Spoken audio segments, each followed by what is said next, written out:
Narji sebut ketampanan para sang anak mirip dirinya saat muda. Beberapa hari terakhir ini, pelawak Narji Cagur terus menjadi buah bibir warganet.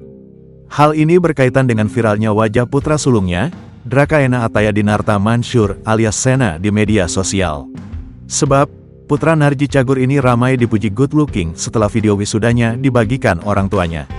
Sebagai seorang komedian, Narji pun berseloroh kalau putranya persis seperti saat dirinya muda. Biasa saja, karena di umur segitu gue juga lagi diidam-idamkan. Jadi dia itu belum seberapa gue lah kalau masalah cewek, kata Narji.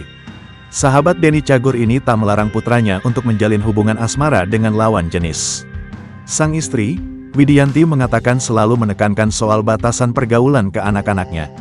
Sebagai ibu, Widi kerap memantau pergaulan sang anak. Dikatakan Widi, putranya itu tak suka menjadi perhatian banyak orang. Di tengah viralnya Sena, Widi menyebut putranya itu agak kurang nyaman.